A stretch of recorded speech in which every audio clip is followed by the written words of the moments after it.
Welcome back to Letters from Rebellion, a space for the fears that we carry, the choices we avoid, the conformity we praise, and the chains we kiss. Reflections on courage, habits, motivation, and the inner rebellion that reshapes who we become. Every act of honesty carries a price, and the first thing that it buys you, it's exile. There comes a point in your life where the world stops responding to you the way that it used to. Not because you have done anything wrong, but because you have crossed an internal line that you cannot uncross. This is the moment where you feel that something has changed in your center of gravity. Something break. The old harmony, the easy belonging, and the silent contract that you had with your environment. It's a recognition that you cannot stay loyal to who you were without betraying who you are becoming. The same way that you cannot cheat on your future with your past. And once that recognition takes place, the world around you starts to rearrange itself in ways that you can't control and in ways that you didn't choose. So the inner conflict between what has been taught to obey and what can no longer be denied is called cognitive dissonance. And most people resolve that conflict by silencing the discomfort or by distracting themselves. But the real solution is the act of rebellion. Rebellion begins at the point where nothing else explains why you keep moving forward, except the fact that you finally refuse to live against yourself. So rebellion in that sense is not a random resistance and not anger for its own sake. It's the clarity that appears when the illusions have already failed. Defiance doesn't ignite in victory. In fact, defiance ignites when the tension of becoming someone that your old life cannot contain anymore. So your days pass by normally, and you feel the gap between the person that you used to be for the outer world and the person that you are trying to become for yourself. And that gap is where the defiance begins to grow. And let me tell you that it doesn't grow in peace. We spend most our lives that we are wired for belonging. We need to belong somewhere or to someone or to some group. And your mind learns that early, that being accepted keeps us safe. No one has to sit you down and explain this to you. In fact, your nervous system has already learned it on its own when it watched who is being praised and who is being punished.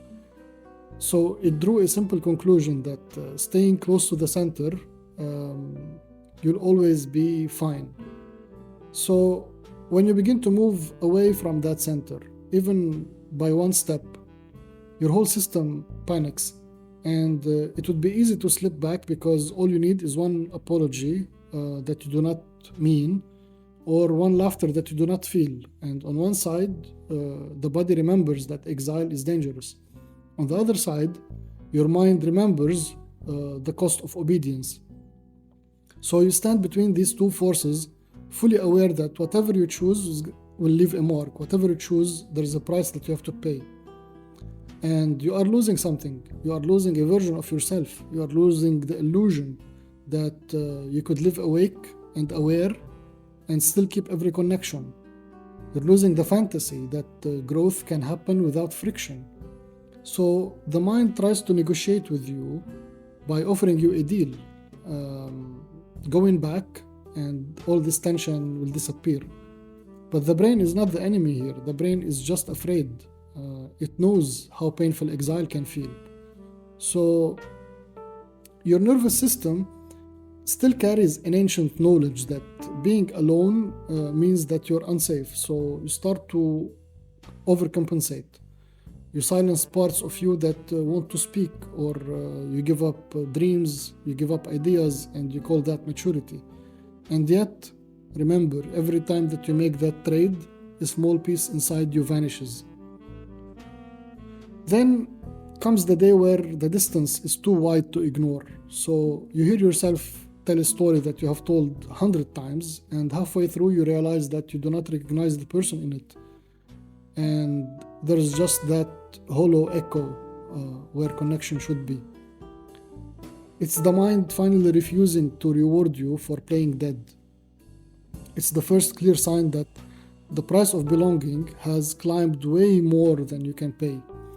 And what remains after all this collapse is not a clean new plan. In fact, what remains is a fire that says, not anymore.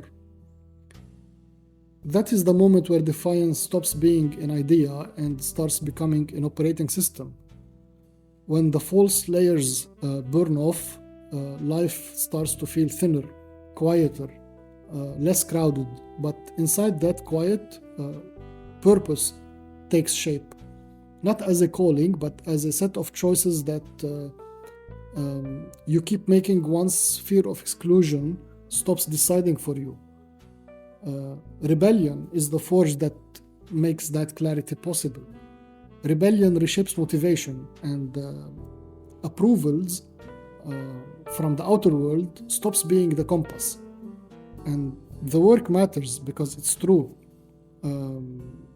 not because it's rewarded. And what holds over time is not what looks impressive from the outside, but what actually stays coherent on the inside.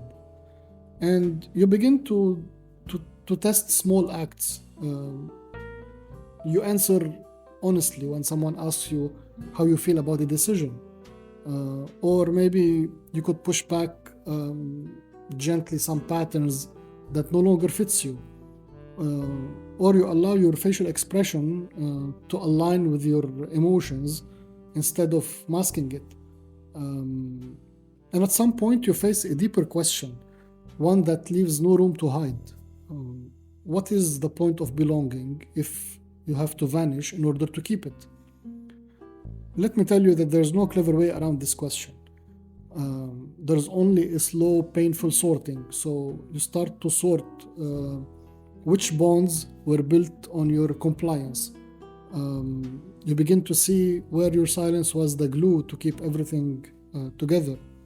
You begin to see which structure was held together because you stayed smaller than you are. It feels like standing in the ruins of your life that you have worked so hard to maintain. It feels like sitting in a room that used to be so crowded and you realize that so much of this crowd was just noise. It feels like holding the weight of your own choices without anybody around you to tell you, good job, you took the right choice, or you did the right thing. You may remember a story about some guy, Edward Snowden. He's a man who spoke about what he saw inside the system and walked out with no clear path. There was no guarantee for his safety, neither no guarantee for a country or a home to go to. He carried a file and a conviction, and he carried also the knowledge that comfort will not return. The world called him a traitor, and sometimes they called him a hero, depending on which narrative felt safer. But in the space between these two labels, there was a simple reality. Edward Snowden chose the truth over belonging, so the cost was the exile. Now, the gain was a life that he could stand inside without even flinching. And yet the inner structure is the same. In order to live aligned, you accept some level of exile. You accept that there are tables that you will no longer be sitting at. You accept that there will be rooms that you will no longer receive invitations to. And in that sense, rebellion is not primarily against the world. It's actually against the urge to abandon yourself for comfort. So you stop handing the steering wheel of your life to every room that you enter. And you stop measuring your value, but how easily you fit into society, into groups, into environments. And you will miss the old ease. You will have nights where you wonder whether you went too far. But there comes a night, and this night, it's often a simple night. a quiet night where there's no audience, and a question arrives in its clearest form, just you and the weight of your own life. You can keep paying for your comfort with pieces of yourself, or you can start paying for the truth with pieces of your comfort. The pain exists in both directions, so don't bother. There's no path that doesn't give you a wound, but there is one wound that will spread inwards and turns into regret, but the other will stay open and turns into a scar that you will respect. This is the point where the fire begins to show, not as a rage, but as something quieter and heavier. It's a steadiness in the way that you sit with your own reflections. It's a refusal to apologize for the parts of you that refuse to go back. A simpler inner sentence that does not need to be spoken out loud. I am willing to pay what this cost. So the world will always keep asking you to return to the easier version of yourself. The old patterns will keep offering you their anesthetic. And you will feel that pull on difficult days especially. The invitation will always be there. But the defiance is the act of remembering each time why you have left. You are not chasing chaos. You are not chasing applause. You are just choosing a life that you can inhabit without leaving yourself at the door. That choice will strip certain comforts. It will expose you. It will isolate you at times. It will also hand you something that nothing else can match. It will hand you a spine that no longer bends every time you are in an environment that is tilting. And the moment that you accept that this is the real price of freedom, the war inside you changes its shape. You stop hoping for a version of the past that does not hurt, and you start asking a different question. Silently, which pain that you can live with? And somewhere in that question, a decision forms. When someone knows that the worst outcome is no longer I might be disliked, but in fact, the outcome is I might betray the fire that I have already fought for, the choices begin to reflect in a different hierarchy of importance. You feel the pull towards safety, and you'll feel the ache of self-betrayal, and you choose the ache that leads forward. You can survive the loneliness of truth, but you can't evolve without stepping into places where everything can fail. If there is a single line that holds this together, it is this. Rebellion is the decision to keep your own fire more sacred than anyone else's comfort. And purpose is the shape that fire takes when you guard it over time. From here, another question waits just beyond the edge of this reflection. Because once a person has allowed rebellion to define what matters, the next question is no longer why should I live this way, but what am I willing to risk to live this way in the open? And this is where the edge of courage begins. That's where we'll go next.